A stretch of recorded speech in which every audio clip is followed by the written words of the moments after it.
तब से हमारे भीतर दर्शन का, दृष्टि का, दृष्टा का, देखने का, हम देख रहे हैं, हम जांच रहे हैं। वो जो देख रहा है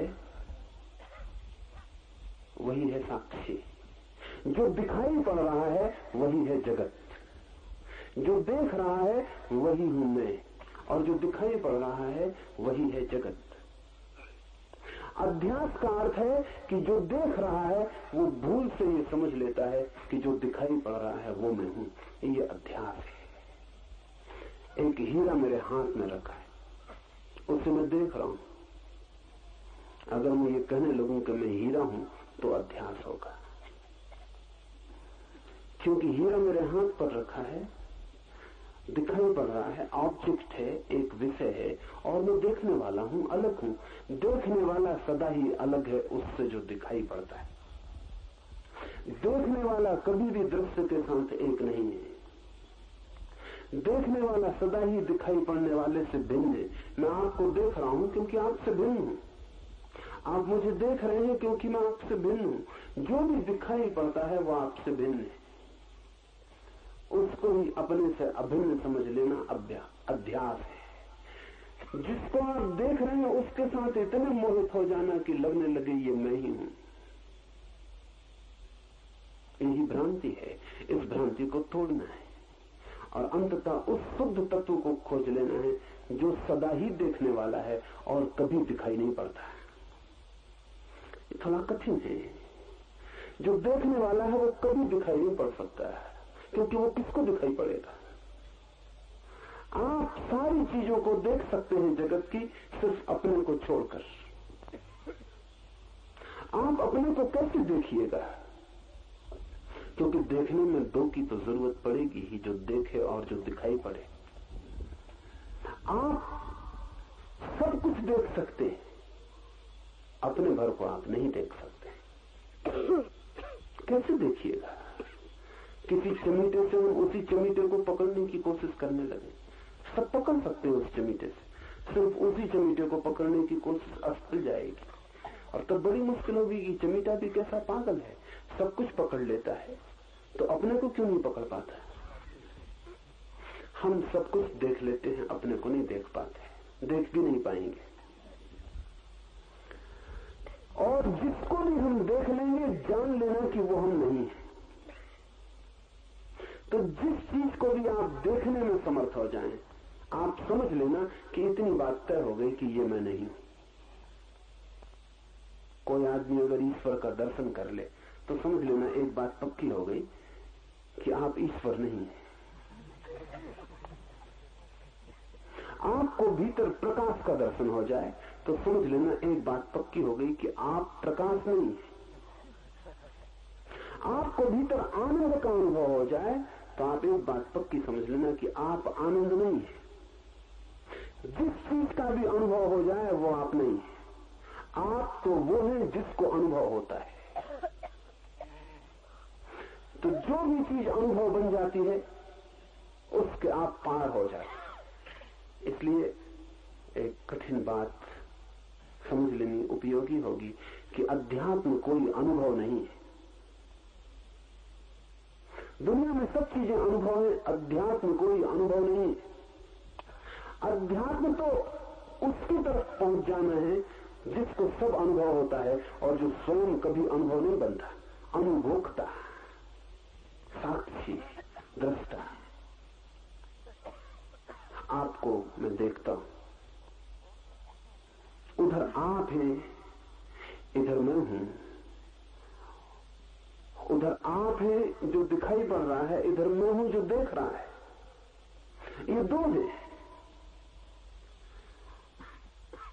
अपने को बांटने का कोई उपाय नहीं कि मैं अपने को दो टुकड़े में कर लूं और एक देखे और एक दिखाई पड़े। अगर टुकड़ा हो सके, दो टुकड़े हो सके, तो जो टुकड़ा देखेगा वही मैं हूं और जो टुकड़ा दिखाई पड़ेगा वो मैं नहीं रहा।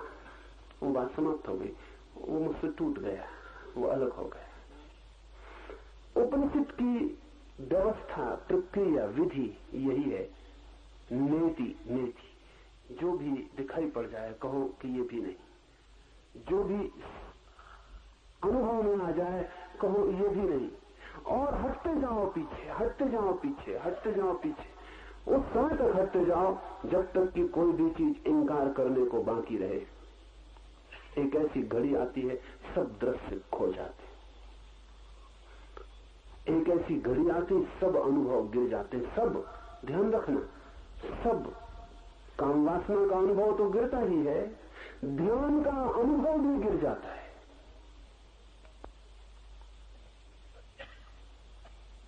संसार के राग द्वेष के अनुभव तो गिर ही जाते हैं, आनंद समाधि इनके भी अनुभव गिर जाते हैं। बस रहता है खालिस देखने वाला, कुछ भी दिखाई नहीं पड़ता, शून्य हो जाता है चारों तरफ,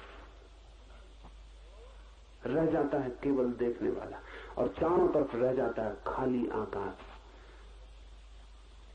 बीच में खड़ा रह जाता है दृष्टा, उसे कुछ भी दिखाई नहीं पड़ता, क्योंकि उसने सब इंकार कर दिया। जो भी दिखाई पड़ता था हटा दिया मार्ग से, अब उसे कुछ भी अनुभव नहीं होता, हटा दिए सब अनुभव। अब बच रहा अकेला जिसको अनुभव होता था। जब कोई भी अनुभव नहीं होता और कोई दर्शन नहीं होता, कोई दिखाई नहीं पड़ता और कोई विषय नहीं रह जाता, और जब साक्षी अकेला रह जाता है, तब कठिनाई है भाषा में कहने की कि क्या होता है, क्योंकि हमारे पास अनुभव के सिवाय कोई शब्द नहीं। इसलिए इसे हम कहते हैं आत्मा अनुभव, लेकिन अनुभव शब्द ठीक नहीं है। हम कहते हैं चेतना का अनुभव या ब्रह्म अनुभव, लेकिन ये सब कोई भी शब्द ठीक नहीं है, क्योंकि अनुभव उसी दुनिया का शब्द है जिसको हमने तोड़ डाला। अनुभव उस द्वैत की दुनिया में अर्थ रखता है जहां दूसरा भी था, यहां कोई अर्थ नहीं रखता, यहां सिर्फ अनुभोक्ता बचा, साक्षी बचा। इस साक्षी की तलाश ही अध्यात्म है। ध्यान देना, ईश्वर की तलाश अध्यात्म नहीं।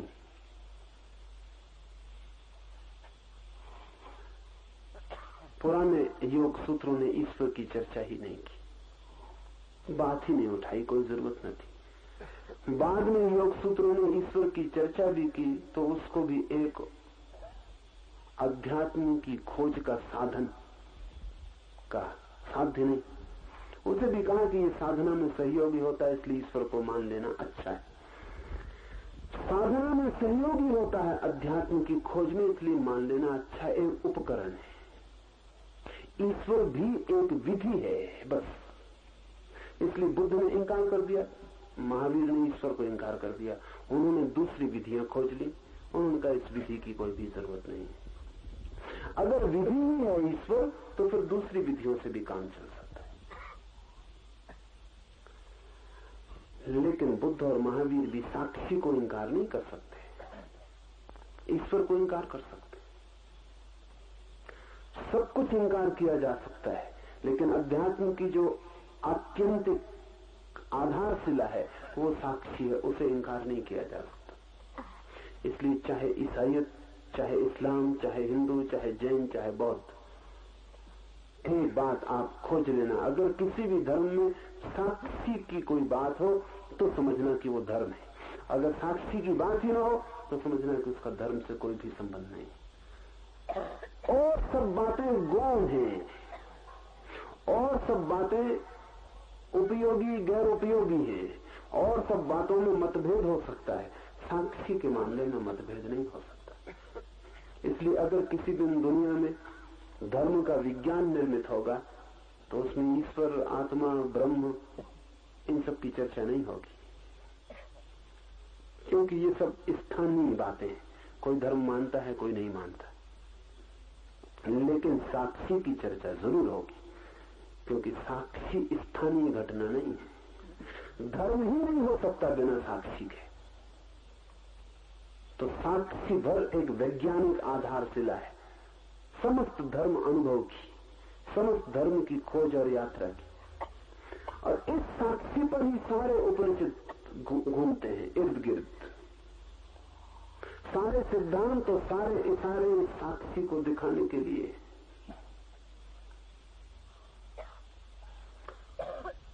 थोड़ा हम समझने की कोशिश करें। क्योंकि शब्द से तो समझ में आ जाता है कि साक्षी का क्या मतलब है, लेकिन साधना में बड़ी जटिल बात है। हमारा जो मन है वो एक तीर की तरह है, जिसमें एक तरफ फल लगा हुआ है तीर का। तीर को आपने देखा, तीर दो तरफ नहीं चल सकता। अगर आप तीर को चला दें तो एक ही तरफ जाएगा, या कि आप सोचते हैं दो तरफ भी जा सकता। तीर के दो तरफ जाने का कोई भी उपाय नहीं। तीर जाएगा अपने निशाने की तरफ, एक तरफ। तो जब प्रत्यंचा पर कोई तीर को चढ़ाता है और प्रत्यंचा से तीर छूटता है, तो दो बातें ख्याल में ले लें। प्रत्यंचा जहां वो चढ़ा था वहां से छूट जाता है, दूर हटने लगता है, और जहां वो नहीं था साध्य लक्ष्य, उस तरफ बढ़ने लगता है।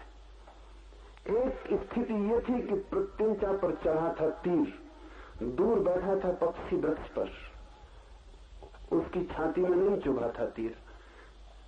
तीर था प्रत्यंचा पर, पक्षी पर नहीं था।